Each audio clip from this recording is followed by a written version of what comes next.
Siemano, dzień dobry ziomale, tutaj Gomullo. W dzisiejszym odcinku też pragnąłbym podzielić się swoją skromną wiedzą na temat kleni, jakie łapać, gdzie je znaleźć i tym podobne, więc będzie to swojego rodzaju poradnik. Będzie to poradnik dla początkujących wędkarzy, bardziej doświadczeni wędkarze mogą powiedzieć: Gomullo, co ty To jest drugi odcinek z kleni i ty będziesz uczył ludzi, jak łapać.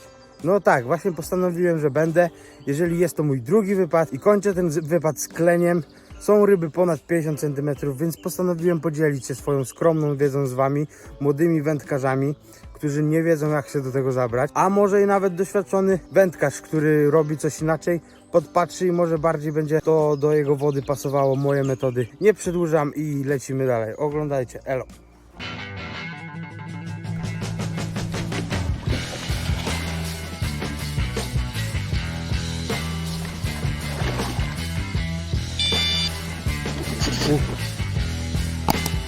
Od czego by tu zacząć? Kiedy żeruje kleń?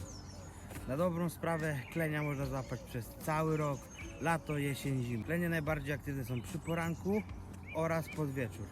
Chociaż zdarza się, że żerują też podczas dnia. Na dobrą sprawę żerują cały dzień, ale najłatwiej jest złapać rano i wieczorem. Więc jeżeli jesteś początkującym wędkarzem, radziłbym tobie wybrać się nad rzeczkę właśnie z rana albo pod wieczór. Klenia najłatwiej jest złapać w okresie letnim. Dlaczego? No a to dlatego, że mamy plagę owadów, plagę tych wszystkich insektów, które wpadają do wody i klenie zbierają je z powierzchni. Swoją drogą są to bardzo efektowne zbiórki. Na co możemy łapać klenia? Klenia tak na dobrą sprawę możemy złapać na wszystko, różnego rodzaju owady, sztuczne owady, tak zwane smużaki, jakieś bzyki. Możemy złapać je na białe robaki, czerwone robaki, rosówki, chleb.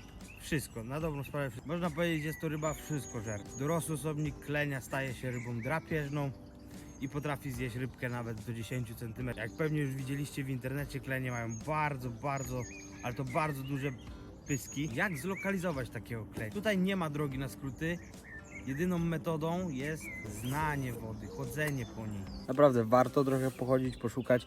Nawet czasami idźcie sobie po prostu na spacer sami, bez wędki.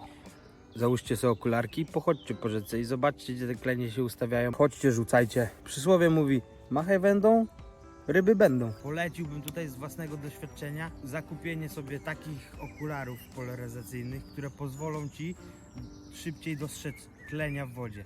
Jest to ryba bardzo, ale to bardzo płochliwa, strachliwa i potrafi dostrzec nas już z daleka, więc takie okulary na pewno pomogą nam w zaobserwowaniu jej dużo wcześniej. W moim przypadku jest to taka mała rzeczka, jak tutaj za mną widzicie. Właśnie z swoich obserwacji zauważyłem, że klenie rzadko stoją w wodzie stojąc, chociaż zdarzają się wyjątki, gdyż miałem parę właśnie wyjść, parę brań i to naprawdę dużych kleni, ale zauważyłem, że one preferują właśnie nurt troszeczkę szybszy, tak jak tutaj jest za nami.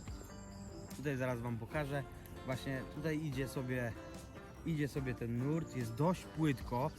I to też jest następna sprawa, że klenia trzeba szukać na płyciznach na dobrą sprawę. Na płytkich wodach tak do metra głębokości, mi się wydaje. To są jego właśnie takie miejsca, do których on wraca, bo kleń to ryba, która na dobrą sprawę, jak ją raz zobaczycie, potem pójdziecie następny raz nad rzekę, prawdopodobnie ten kleń będzie w tym samym miejscu. Tam jest głębiej, potem schodzi szybki nurt, jest płytko i ten nurt wchodzi właśnie pod krzaki. Rzeka staje się coraz głębsza. Zauważyłem, że te klenie właśnie lubią stać pod tymi krzakami, pod jakimiś właśnie takimi obiektami, pod którymi w razie czego, w razie zagrożenia mogą się ukryć. Rzadko widzę klenia na otwartej wodzie. Umiejscowują się przy trzcinach, przy jakiegoś różnego rodzaju zaczepach typu głazy, niegłazy, jakieś obalone pnie drzew, jakieś gałęzie zwiszające właśnie krzaki. W takich miejscach warto porzucać. Na jakie metody możemy złapać klenia? Na dobrą sprawę klenia możemy złapać na każdą metodę, jaka jest. Na spławik, na chlebek bez spławika, żeby z powierzchni zabrały, na metodę, na spinning. No i właśnie w dzisiejszym odcinku chciałbym omówić, jak złapać klenia na spinning. Przynęty, które będziecie potrzebować, to wszystkiego rodzaju mrzaki, tak jak już wcześniej powiedziałem, imitujące jakieś larwy, owady, pływające po powierzchni, po tafli wody. Wtedy ten kleń będzie atakował ją spod wody, zbierał z powierzchni. Naprawdę są to fascynujące ataki. Miałem okazję zobaczyć taki atak na swojej przynęcie. Udało mi się złapać naprawdę parę ładnych, grubych kleni. Wiem, gdzie ich szukać. więc dlatego dzielę się z wami tym materiałem. Więc tak, smużaki, następnie małe woblery, takie do 3-4 cm, takiego rodzaju obrotówki, błystki takie małe, mi się wydaje 2 to już taki maksymalny rozmiar, żeby jednak wielkość tej obrotówki nie odstraszała nam tej ryby. No i wszystkiego rodzaju gumy, jakieś takie do 6-7 cm. A teraz wam właśnie podam moje, tak na dobrą sprawę, top 4 przynęty, na które ja łapię. Zaczynając od smużaków, jest to lilbak od Salmo, bodajże 3 cm. I kolorystyka na dobrą sprawę nie ma tutaj znaczenia, bo na wszystkie atakują. Z woblerków tak samo poleciłbym Salmo Hornet. Najbardziej mi się spisuje Hot Perch, ale tak samo Trout się spisuje. Wolno toną, to jest ważne właśnie, bo czasami nawet zdążysz zarzucić tym woblerem i już klenia masz przy tym, bo już poczuł, że coś spadło do wody i chce zaatakować, więc widzisz tego woblera i widzisz ten atak pod wodą tej ryby, więc to właśnie jest ważne, żeby ten woblerek był wolno tonący. Jak go zwijasz, to schodzi głębiej, ma taką agresywną pracę, więc to prowokuje klenia jak najbardziej. Poleciłbym obrotówki, które używam tak na dobrą sprawę na okonie, strągi i klenie. Są to obrotówki Blue Fog, bardziej spisuje mi się złota. Jest to rozmiar właśnie 2 z pojedynczym hakiem. Dlaczego z pojedynczym hakiem? I to mówię, to są moje obserwacje, moje doświadczenie. Więc żeby mnie tutaj starsi wędkarze nie zjechali czy coś, No to już tu nie mam wyrazu uznania. po prostu spisuje mi się to i chcę się z wami tym podzielić. Czemu z pojedynczym hakiem? Zauważyłem, że gdy jest duża kotwiczka, a w takich już właśnie obrotówkach, dwójeczkach, te kotwiczki są dość duże i szerokie, bo zauważyłem, że ten kleń jakoś nie chce tego złapać. Mimo że ma wielką tą paszczę swoją, nie chce tego łapać, więc spróbowałem z pojedynczym hakiem i naprawdę działa, więc polecam gorąco. Ostatnią przynętą są różnego rodzaju gumki, tak? Nie większe niż 7 cm mi się wydaje. No i tutaj bym gorąco polecił gumę, która nazywa się Spiky Shad od Fox Rage. Ona ma takie super właśnie wypustki, jak widzicie. I to sprawia, że praca tej gumy jest jeszcze bardziej agresywna i wabi tego klenia. Ten kleń jest zainteresowany tą rybą. Goni ją. Ja używam, możecie używać to do zbrojenia, możecie używać jakiejś czyburaszki 1-gramowej, 2-gramowej. Ja osobiście nie używam czyburaszek, wolę dżigi, więc zakładam sobie takiego gramowego, 2-gramowego dżiga. No i też super praca i naprawdę super efekty. Teraz pewnie byście chcieli wiedzieć, jaki sprzęt potrzebujecie, żeby zwiększyć waszą szansę. Mówię tutaj zwiększyć, bo na dobrą sprawę nie potrzebujecie. To sprawi, że zwiększycie swoją szansę, żeby złapać klenia. Poleciłbym czapkę z daszkiem oraz okulary polaryzacyjne. Okulary polaryzacyjne, tak jak już wcześniej mówiłem, po to, żeby zobaczyć tą rybę wcześniej. Czapka z daszkiem, żeby chronić te okulary, żeby słońce jeszcze mieć dodatkową ochronę przed słońcem. Musicie być świadomi tego, że jeżeli łapiecie klenie, no to prawdopodobnie często będziecie gdzieś zahaczać, jakieś zaczepy podwodne mieć, gdyż siedzą one właśnie blisko lilii, blisko glonów, jakiejś tej trawy podwodnej, krzyczorów. Warto sobie kupić wodery, żeby jednak odzyskać tą przynętę. No i czasami jest tak, że po prostu trzeba gdzieś przejść. Warto mieć wodery, żeby się gdzieś przedostać, właśnie odzyskać przynętę. Drugą zaletą posiadania woderów przy łapaniu kleni jest taka, że często będziemy przechodzić przez różnego rodzaju chaszcze, pokrzywy i wszystkiemu temu podobne chwasty i możemy mieć pokute, podarte nogi, więc takie wodery też na dobrą sprawę chronią nas przed jakimiś urazami, poparzeniami i tym podobne. Na pewno bym polecił tutaj jakiś długi podbierak, minimum 2,10. No 2,10, jakiś taki teleskopowy, żeby się rozkładał, ale to też w zależności od tego, gdzie wy łapiecie. Pamiętajcie, że na dobrą sprawę nie kierujcie się tym, że Gomullo powiedział, czy pan Zdzisiu powiedział, że to i to musi być i to musicie mieć.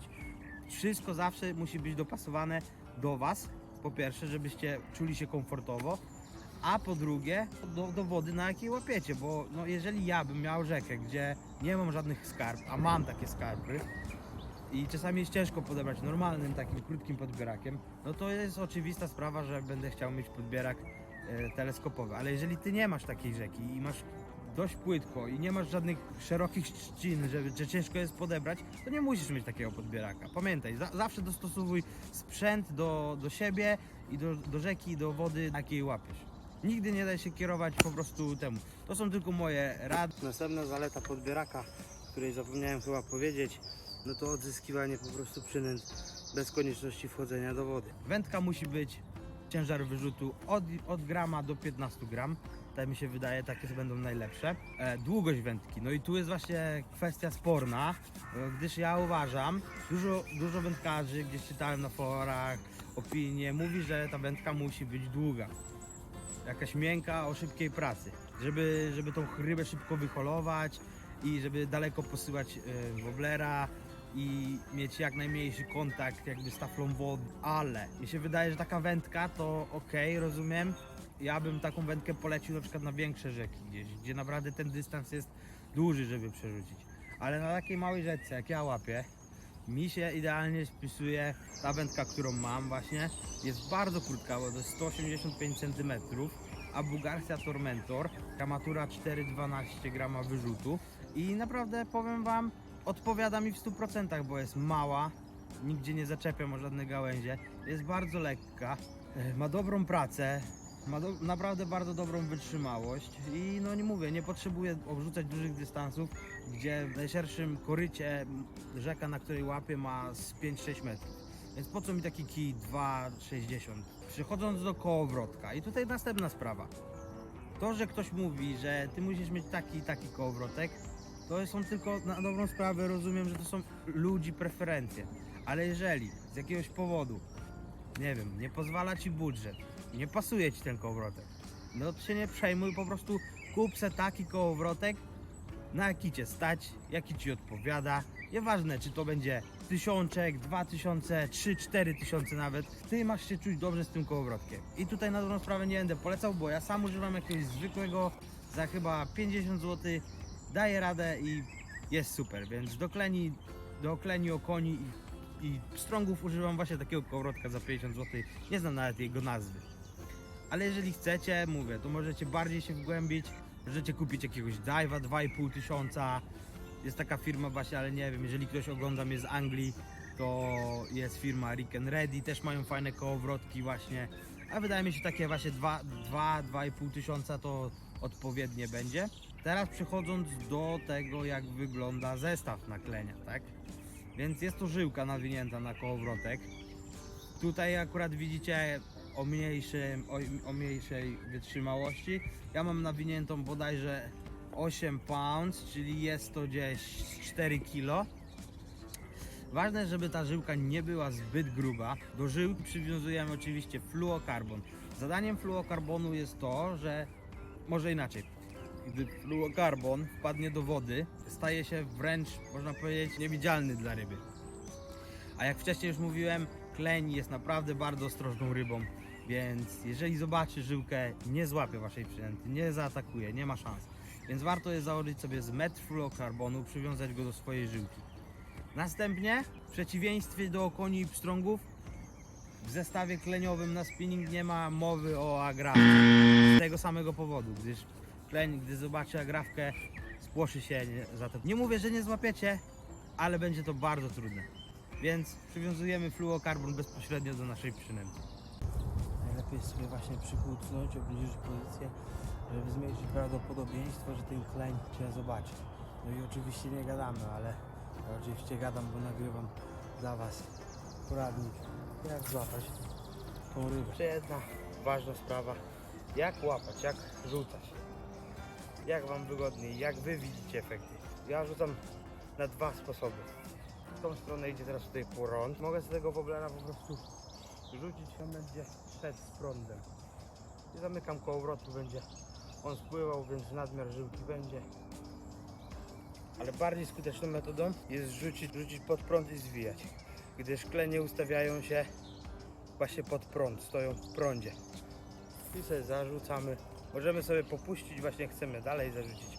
Możemy sobie popuścić, odbezpieczyć kabłąk. Żyłka wtedy wychodzi. Jak chcemy już zwijać, zamykamy i zwijamy. Mam nadzieję, że moje rady dadzą wam jakieś ładne ryby. Jeżeli tak, jeżeli skorzystasz z moich rad, jeżeli obejrzałeś ten film, udało ci się złapać swojego klenia, koniecznie daj mi znać w komentarzu. Taka wiadomość na pewno mnie ucieszy i da mi motywację, żeby nagrywać więcej takich filmów. To wszystko na dzisiaj. Dzięki wielkie i do następnego. Cześć!